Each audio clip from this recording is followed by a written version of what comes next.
नमस्कार, press club में आपका स्वागत है। मैं हूं मारूफ रजा।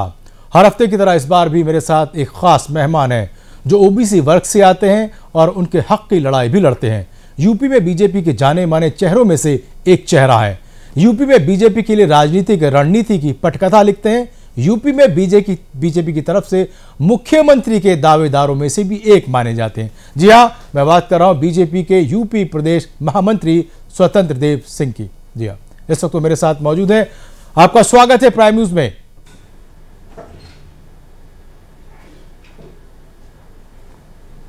बहुत बहुत धन्यवाद है आपका मारूफ रजा जी। मेरा सवाल पहला आपसे ये है स्वतंत्र जी, आपका जिस तरीके से नाम आ रहा था लगातार बार बार कि आप भी प्रदेश अध्यक्ष बन सकते हैं, बड़ी शोरबाजी होती रही, लेकिन उसके बावजूद क्या वजह रही कि आपका नाम ना आकर के स्वामी प्रसाद मौर्य जी आए?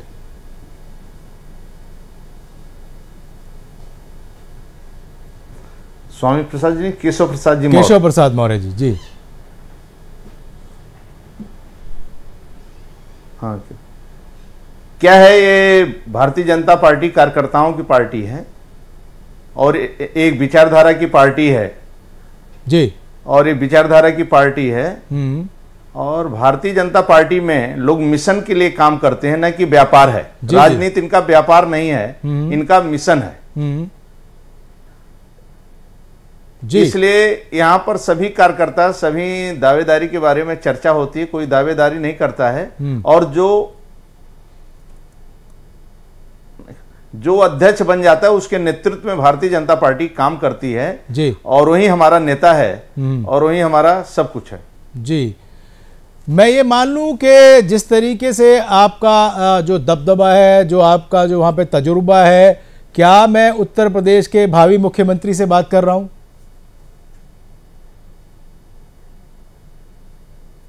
नहीं, देखिए, ये सब तो विषय नहीं, हम लोग एक साधारण कार्यकर्ता हैं और पार्टी से जब से हम लोग जुड़े हैं केवल एक मिशन के लिए काम करते हैं। हम लोग एक साधारण कार्यकर्ता हैं, मतलब हम लोग इस लायक नहीं हैं। हाँ जी, लेकिन स्वतंत्र जी लायक नहीं है। जी जी, ठीक है, लेकिन पार्टी जो जिम्मेवारी देती है उसको ठीक ढंग से निर्वहन करते हैं हम लोग। चलिए, ये आपका अपना कथन है कि आप जो कह रहे हैं वो सही हो सकता है, लेकिन जिस तरीके से खबरें आती रही कि जब केशव प्रसाद मौर्य को प्रदेश अध्यक्ष बना दिया गया तो उसके बाद से आप कुछ पार्टी से कुछ खफा से हैं। नहीं, ये जीवन में नहीं हो सकता है। ये हम लोग भारतीय जनता पार्टी के कार्यकर्ता हैं और अधिकांश पार्टी के अध्यक्ष बनते हैं जो जिम्मेवारी दिया, चाहे इलाहाबाद की रैली का जिम्मेवारी रहा हो, चाहे संगठन का दायित्व रहा है, माननीय अमित शाह जी का बूथ का सम्मेलन रहा हो, और ये गोरखपुर के रैली का जिम्मेवारी रहा हो। हाँ, आज आंदोलन का जिम्मेवारी है, 24 तारीख को प्रदर्शन है। कुल मिलाकर हम लोग संगठन के कार्यकर्ता है। नाराजगी शब्द तो हम लोग जानते नहीं कि नाराजगी क्या होती है। लेकिन जिस तरीके से केशव प्रसाद मौर्य को प्रदेश अध्यक्ष बनाया गया बीजेपी का, उसके बाद से खबरें ये आने लगी कि पार्टी में गुटबाजी हो गई है, क्योंकि वो अचानक एक नाम ऐसा आया प्रदेश अध्यक्ष के लिए जिसकी कामना नहीं लगाई जा सकती थी, जिसकी उम्मीद नहीं की जा रही थी। वो एक अच्छे कार्यकर्ता हैं और विश्व हिंदू परिषद से संघ के कार्यकर्ता हैं, संगठन मंत्री भी रहे हैं और वो इस लायक हैं और विधायक भी हैं, सांसद भी रहे, सांसद इस समय हैं, विधायक भी रहे हैं और क्षेत्र के संयोजक भी रहे हैं, काशी क्षेत्र के। और ये पार्टी सक्षम है और इसीलिए योग्य कार्यकर्ता को इस पार्टी में बैठाया गया। स्वतंत्र जी के नेतृत्व में काम कर रहे हैं। ठीक है, आप उनके नेतृत्व में काम कर रहे हैं, लेकिन स्वतंत्र जी एक कहीं ना कहीं बात निकल के आ रही है, कहा यह जा रहा है कि बीजेपी प्रदेश में एक नहीं 4 सीएम चेहरों को लेकर मैदान में उतरेगी। मध्य यूपी की कमान स्मृति ईरानी को दी जाएगी, बुंदेलखंड का जिम्मा आपके हाथों में होगा, केशव प्रसाद मौर्य पूर्वांचल की कमान संभालेंगे और वेस्ट यूपी की कमान केंद्रीय मंत्री महेश शर्मा को देने की तैयारी है। नहीं, देखिए, ये कोई चर्चा नहीं। संगठन जो भारतीय जनता पार्टी का ऑर्गेनाइजेशन है इस समय चुनावी मूड में है। जी जी, देखिए, माननीय अमित शाह जी ने, राष्ट्रीय अध्यक्ष है, माननीय अमित शाह ने जी 6 क्षेत्रों का, जो अपने क्षेत्र हैं ऑर्गेनाइजेशन के दृष्टि से, संगठन के जी 6 क्षेत्र का बूथ सम्मेलन, जो बूथ सम्मेलन किया और ऐतिहासिक बूथ सम्मेलन हुए। प्रत्येक क्षेत्र में 20-20, 25,000, 30,000 के कार्यक्रम हुए और बूथ स्तर के कार्यकर्ता है। और बूथ पर क्या उन्होंने नारा दिया माननीय अमित शाह ने, बूथ जीतो चुनाव जीतो। जी जी, बूथ जीतो चुनाव जीतो। तो संगठन में हम लोग, लेकिन जिस तरीके से यूपी चुनाव में वरुण गांधी को अभी तक कोई अहम भूमिका नहीं दी गई है, क्या समझा जाए? क्या उनको साइडलाइन किया जा रहा है, नजरअंदाज किया जा रहा है?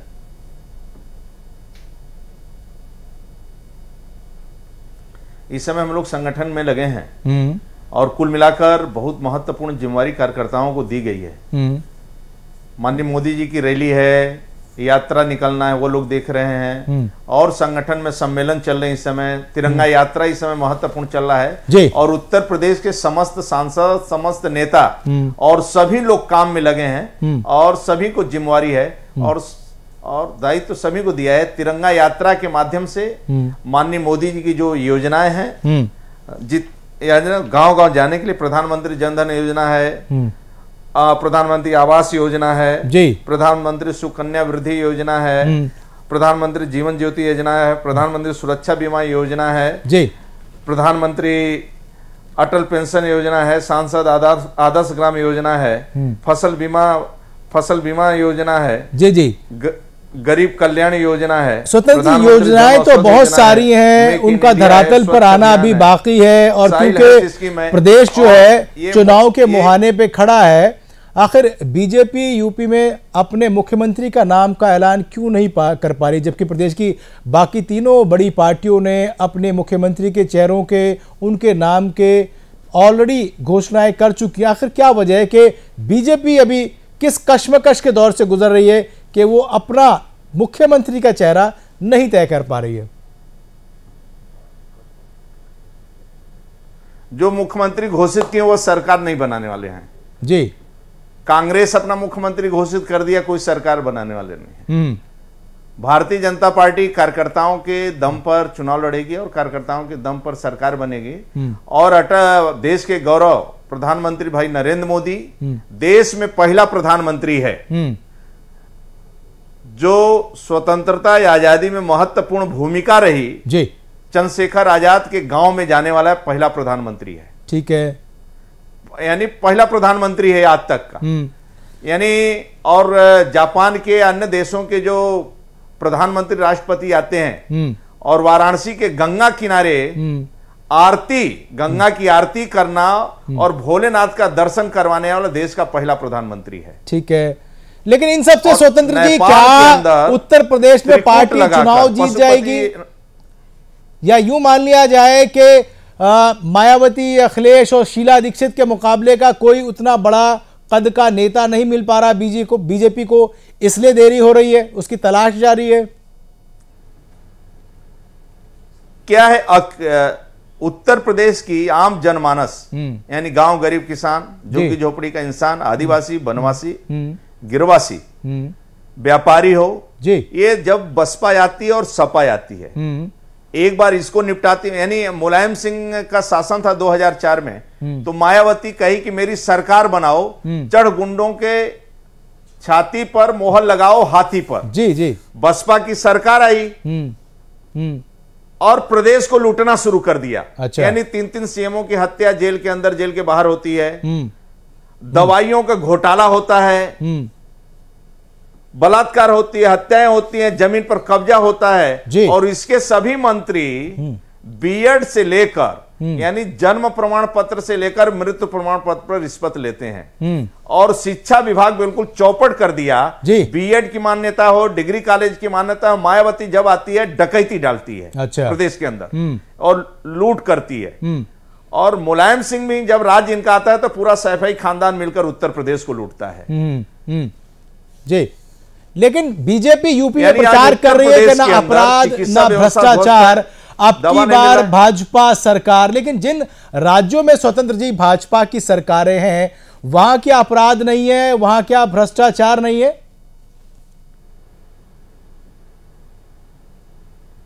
उत्तर प्रदेश में माननीय कल्याण सिंह जी की सरकार थी, आपको ध्यान होगा तो जी, या तो उत्तर प्रदेश के समस्त गुंडे उत्तर प्रदेश छोड़ दिया था, या तो जमीन में गाड़ दिए गए थे, या तो आसमान में उड़ गए थे।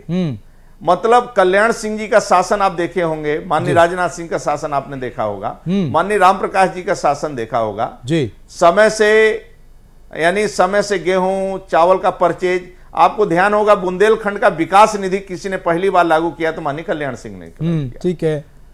और नगर पालिका को पैसा दिया गया है, बजट तो माननीय कल्याण सिंह ने दिया बजट, यानी पहली बार दिया। तो इसलिए हम जब हमारी सरकार रही है, सुशासन रहता है, हाँ। और लोगों को एक तरह का भ्रष्टाचार मुक्त प्रदेश देने का हम बात करते हैं। लेकिन अगर बीजेपी इतनी अच्छी और सच्ची पार्टी है तो फिर दिल्ली, बिहार, पश्चिम बंगाल जैसी जगहों पर क्यों हार गई?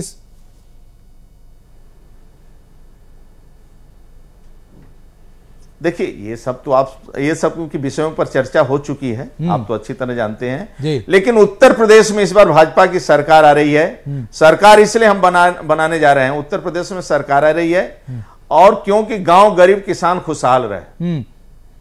नहीं, किस रणनीति के तहत आप कह रहे हैं कि बीजेपी की सरकार 2017 में प्रदेश में आने वाली है? इसलिए देश का पहला प्रधानमंत्री ऐसा है कि जो अपने भतीजी के लिए भी फोन नहीं कर सकता है, परिवार का कोई लूटने नहीं आ सकता है, और कोई बीजेपी का भी नेता देश में रहते हुए लूट नहीं सकता है देश को। देश में पहला प्रधानमंत्री ऐसा है जिसके ऊपर कोई आरोप नहीं लग सकता है। ये सैफई खानदान संपूर्ण लूट रहा है उत्तर प्रदेश को। मायावती का खानदान आप देखे हैं, पूरा मंत्रिमंडल उत्तर प्रदेश, और उत्तर प्रदेश की जनता जानती है कि दोनों भ्रष्टाचारियों को इस बार निपटाना है हमें, और निपटाना है, और उत्तर प्रदेश में सुशासन लाना है कि गरीबों को छत मिले, भरपेट भोजन मिले जी, उनको चिकित्सा की सुविधा हो, उनके बच्चे ठीक ढंग से विद्यालय जाएं, और बच्चे विद्यालय से घर तक वापस आवे तो रास्ते में कोई छेड़खानी न करे, कोई रेप की घटना ना हो, कोई लूटे न उसको, न कोई हत्या कर सके, ऐसा शासन देने का हम सब निर्णय लेंगे जी। मायावती के खिलाफ अभद्र टिप्पणी करने वाले दयाशंकर सिंह की गिरफ्तारी पर आपने सपा सरकार पर ही पक्षपात का आरोप लगा दिया था। दयाशंकर ने मायावती को जो कहा था, क्या वो सही था? क्या नसीमुद्दीन ने जो बोला था वो सही था? एक परिवार, एक छोटी मां बेटी पर आरोप लगाता है नसीमुद्दीन, और नसीमुद्दीन को आज तक जेल नहीं गए। इसका मतलब अखिलेश यादव मायावती मिले हुए हैं। जो लोग मायावती के शासन में भ्रष्टाचार किए, जिनकी जांच चल रही है, वह सभी को अखिलेश यादव बरी कर दिया भाई। लेकिन मायावती आरोप लगाती है कि बीजेपी और सपा में जो आपस में गठबंधन है, इसलिए वो एक दूसरे की गलतियों को छुपाते हैं।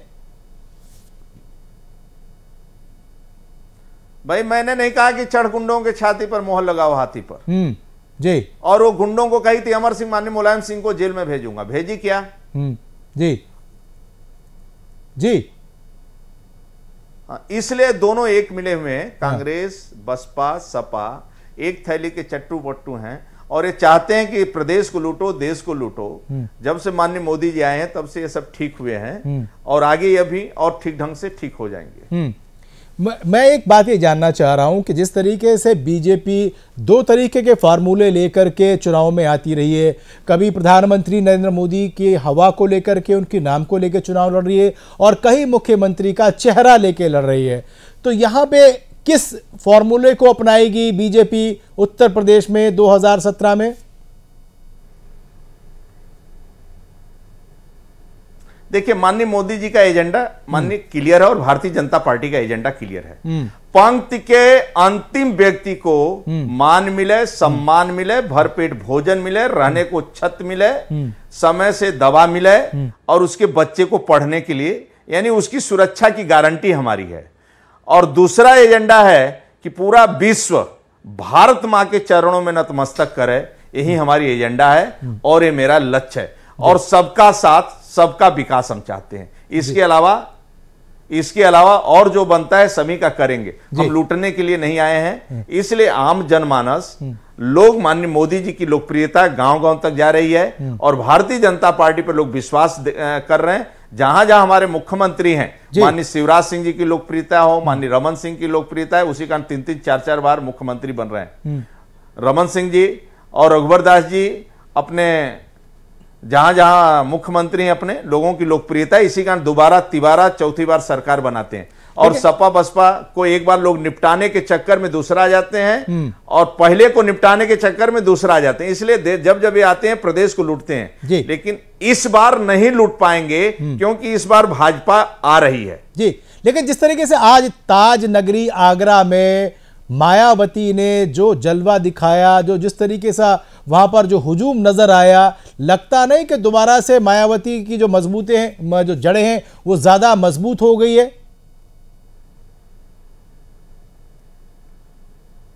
देखिए, बहन जी का क्या एजेंडा है पूरा उत्तर प्रदेश जानता है, और जब जब आती हैं तो क्या एजेंडा रहा है अच्छी तरह जानते हैं। उत्तर प्रदेश को बर्बाद करने का किसी ने काम किया है मेरे भाई मित्रवर, तो मायावती ने किया है।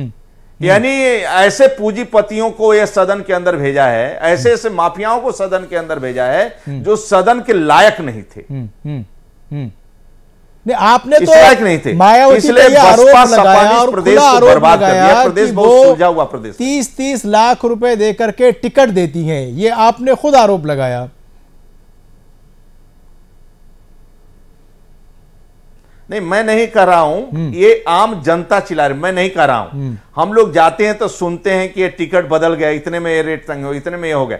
मैं नहीं कर रहा हूं, लोग कहते हैं जी। अब मैं नहीं कर रहा हूं कितने में बेचती कितने, लेकिन उनका शासन जब आता है दिखता है। बीएड का रेट तय है, बीटीसी का रेट तय है, इंटर कॉलेज का रेट तय है, चरित्र प्रमाण पत्र का रेट तय है, थाने बिकते हैं, आज भी बिक रहे हैं, ये सब दोनों का रेट तय है। और अच्छी तरह आप जानते हैं मोरम खदान कौन बेचता है जी, शराब कौन बेचता है, शराब का ठेका कौन बेचता है, ये तो अच्छी तरह आप जानते हैं भाई साहब, आपको बताने की कोई आवश्यकता नहीं। पूरा उत्तर प्रदेश जानता है, किसी गांव में चले जाएंगे सब जानते हैं, पूरा उत्तर प्रदेश जानता है। आपने कार्यकर्ताओं से यह कहा है कि बुजुर्ग के पैर छूकर वोट मांगे, जबकि बीजेपी तो अपनी ही पार्टी से बुजुर्गों को दरकिनार कर रही है।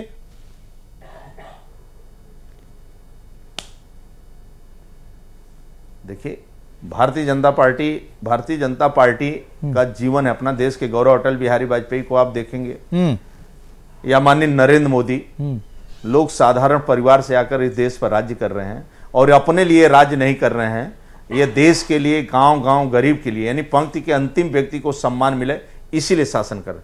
ये मैं प्रधानमंत्री बना इसलिए नहीं, अपने सुख सुविधा के लिए प्रधानमंत्री बना हूं, तो इसलिए कि पंक्ति के अंतिम व्यक्ति को मान मिले, सम्मान मिले और सीना तान के चल सके और भारत मां पूरी दुनिया के अंदर राज करे। यही अपना लक्ष्य है और यही ध्येय है, यही उद्देश्य है और यही मिशन है मेरा जी। बीजेपी लगातार मायावती पे हमलावर होती है और कहती है कि ये दौलत की बेटी है, दलित की बेटी नहीं है। आप भी किसान परिवार से आते हैं, आपके पास भी अच्छी खासी दौलत है, आखिर कहां से आई वो?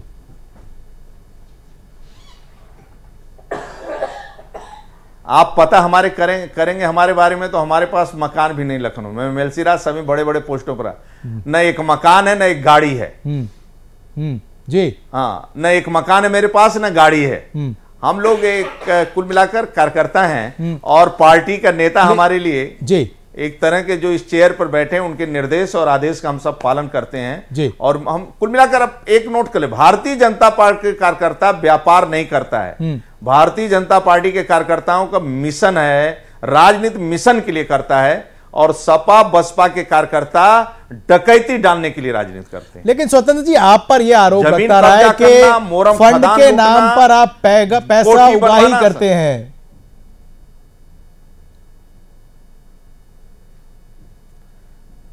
कौन सा फंड हम तो आज तक नहीं समझते, कौन सा फंड? हम लोग आज तक कोई फंड नहीं किए। जो भारतीय जनता पार्टी कोई फंड ही नहीं करती। जो आप चंदा लेते हैं, ये पार्टी भारतीय जनता पार्टी कार्यकर्ताओं की पार्टी है। और आजीवन सहयोग निधि साल भर में कार्यकर्ता 1500 रुपया देकर पार्टी को खड़ा करता है जी। जिस तरीके से माध्यम से जी भारतीय जनता पार्टी कार्यकर्ताओं की पार्टी है। इसलिए कार्यकर्ता का देखिए, डॉक्टर श्यामा प्रसाद मुखर्जी से लेकर भाई पंडित दीनदयाल उपाध्याय, देश के गौरव अटल बिहारी वाजपेयी, वर्तमान में भाई नरेंद्र मोदी, डॉक्टर श्यामा प्रसाद मुखर्जी न होते तो आज कश्मीर न होता। वह कश्मीर के अंदर शहादत दिया, जिसके कारण कश्मीर बचा। परमानेंट वीजा शेख अब्दुल्ला का जो नारा था, आपको इसलिए बता रहा हूं, आपको ध्यान होगा कि वहां परमिट लेकर और वीजा लेकर कश्मीर के अंदर शेख अब्दुल्ला ने नारा दिया था कि आप जम्मू कश्मीर के अंदर प्रवेश करेंगे, लेकिन डॉक्टर श्यामा प्रसाद मुखर्जी ने आंदोलन किया और जम्मू कश्मीर के अंदर गिरफ्तारी होती है और श्रीनगर के जेल में बंद करता उनकी शहादत हो जाती 23 जून को। इसलिए आज कश्मीर बच गया। फिर पंडित दीनदयाल उपाध्याय इसका नेतृत्व करते हैं और आपको ध्यान होगा पंडित दीनदयाल उपाध्याय एकात्म मानव दर्शन, यानी पंक्ति के अंतिम व्यक्ति को मान मिले, सम्मान मिले।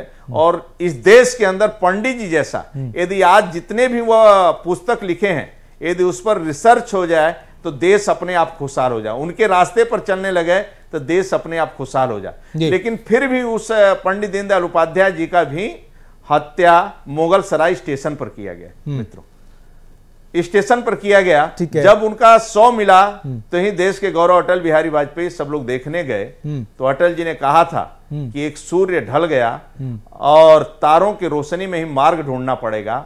और क्योंकि यह विचारधारा है, हम लोग एक राष्ट्र और विचारधारा के लिए काम कर रहे हैं, ठीक है। इसलिए फिर देश के गौरव अटल बिहारी वाजपेयी ने शासन संभाला और संघर्ष करते हुए 96 में सरकार बनाई उन्होंने। महत्वपूर्ण प्रधानमंत्री सड़क योजना जीवन में कोई सोचा था? हाईवे, नेशनल हाईवे, आज कोई वाराणसी से, लखनऊ से निकले वाराणसी कोलकाता तक, वाराणसी से जर्क नहीं लगेगा भाई। सड़क के किनारे हाईवे, नेशनल हाईवे पर दुकान, होटल, विद्यालय जो खुले हैं, 10,000 की जमीन 1-1 लाख 1-1 करोड़ की जमीन हो गई। ये देश के गौरव अटल बिहारी। जहां भूखमरी और गरीब हो, यदि सड़क चिरते हुए विकास हो जाए ना तो भूखमरी और गरीबी समाप्त हो जाती है। लेकिन यानी आप ये कहने वाले हैं कि अच्छे दिन आ गए हैं सब? कोई आरोप लगा सकता है? यानी डॉक्टर श्यामा प्रसाद मुखर्जी से लेकर नरेंद्र मोदी तक। जी स्वतंत्र जी, आप कहते हैं कि सपा, बसपा और कांग्रेस प्रदेश के अल्पसंख्यकों को बीजेपी का नाम लेकर डराती है, आखिर ऐसा क्यों लगता है आपको? भाई साहब, जीवन में नहीं होता है। भारतीय जनता पार्टी के कार्यकर्ता केवल आतंकवाद के खिलाफ बोलता है। कभी भी मुसलमान और मुसलमानों के, मैं सबका साथ सबका विकास करता हूं। आज चाहे देश के गौरव अटल बिहारी वाजपेयी को उठा लीजिए, इस समय वर्तमान भाई नरेंद्र मोदी को उठा लीजिए, सभी का विकास वह सड़क पर मुसलमान में चलता है। ये गैस की योजना जो सब्सिडी पर और उस पर मिल रहा है, यानी सभी को सिलेंडर दिया जा रहा है, उसमें कोई भेदभाव है? आप पूरा जाकर इंटरव्यू देख लीजिए कि इसमें सबसे अधिक फायदा कौन उठा रहा है। ये सभी गरीबों के लिए, उसमें हम मुसलमान और हिंदू नहीं बांटते भाई, सभी का साथ सबका विकास। ये सपा बसपा के लोग करते हैं और वो डरवाते हैं मुसलमानों को कि आए यदि बीजेपी आ जाएगी तुमको खा जाए। 2 साल में मैंने क्या किया? लेकिन स्वतंत्र जी, मुझे आप ये बता दें, अगर इतना सब कुछ ठीक ठाक है, सबका साथ सबका विकास हो रहा है, तो वो कुछ बड़े चेहरे आपकी पार्टी में ना तो केंद्र लेवल पर नजर आते हैं ना प्रदेश लेवल पे नजर आते हैं। आखिर वो जो तबका है जिसकी आप बात कर रहे हैं वो है कहां?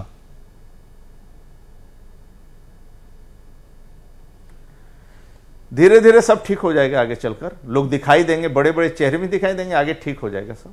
जी, कांग्रेस जिस तरीके से आगे निकलती हुई दिखाई दे रही है, पहले कांग्रेस का कहीं जिक्र नहीं था, अब कांग्रेस के चर्चे शुरू हो गए। कहीं ना कहीं क्या ये मान लिया जाए कि बीजेपी की दिक्कतें कांग्रेस के बढ़ते हुए इस जनाधार की वजह से और बढ़ेंगी?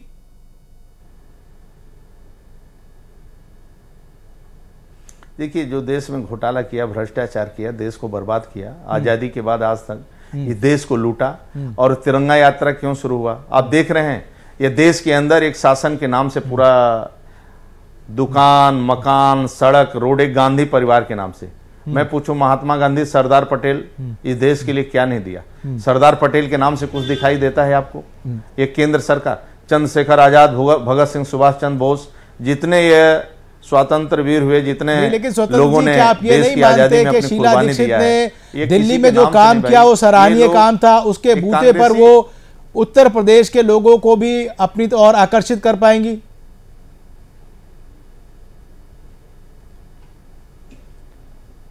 देखिए, उत्तर प्रदेश में जी कांग्रेस का ना नेतृत्व है ना कांग्रेस है। कुल मिलाकर ये टेंडर देकर अपना काम कर रहे हैं। अब क्या करते हैं देखा जाएगा, भविष्य बताएगा। जी जी, यानी कि आपको किसी भी तरीके का कांग्रेस से चुनौती मिलती आपको नजर नहीं आ रही। अगर मैं आपसे ये कहूं कि 2017 के चुनाव में सबसे बड़ा प्रतिद्वंदी आपके सामने कौन है? देखिए, बीजेपी का कार्यकर्ता इस समय चुनावी मूड में जा चुका है और वह तय कर चुका है कि मुझे कुछ मिले या न मिले, और मुझे टिकट न मिले या कुछ मिले न मिले, कार्यकर्ताओं ने मन बना लिया है कि सपा बसपा कांग्रेस को निपटाना है और जनता को खुशहाल देखना है। उत्तर प्रदेश की जनता खुशहाल कैसे होगी, अब उसके लिए त्याग करना है भारतीय जनता पार्टी के कार्यकर्ताओं को, और पूरी ताकत और प्रतिष्ठा के साथ ये भ्रष्ट बेईमान उत्तर प्रदेश से खदेड़ना है और सपा बसपा मुक्त यानी उत्तर प्रदेश खड़ा करना है। यानी एक तरह का सरकार बनाकर गरीबों की सेवा करना है, आम जनमानस को सम्मान मिले, बेटियां भी दिन में निकलें, कोई उनको छेड़े न, ऐसा शासन सुशासन हमें प्रशासन देना है। यही हम सबके जीवन का लक्ष्य है और यही मकसद है। स्वतंत्र जी, बहुत शुक्रिया, समय की किल्लत है, आपसे फिर मुलाकात करेंगे और कुछ और नए सवालों के साथ आपके साथ बात करेंगे। तो ये थे हमारे साथ उत्तर प्रदेश बीजेपी के प्रदेश महामंत्री स्वतंत्र देव सिंह, जिनका कहना है कि यूपी विधानसभा में बीजेपी पूर्ण बहुमत से सरकार बनाएगी। सपा बसपा कांग्रेस को किनारे कर प्रदेश को अपराध और भ्रष्टाचार से निजात दिलाएंगे। चुनाव के मुहाने पर खड़े इस प्रदेश में पल पल राजनीति करवटें ले रही है। ऐसे में जीत के इरादों का इजहार तो सभी राजनीतिक पार्टियां करेंगी, लेकिन सत्ता की असल चाबी प्रदेश की जनता के हाथ ही में है। अगले हफ्ते फिर रूबरू होंगे किसी और शख्सियत के साथ। तब तक के लिए मुझे और मेरी पूरी टीम को दीजिए इजाजत। नमस्कार।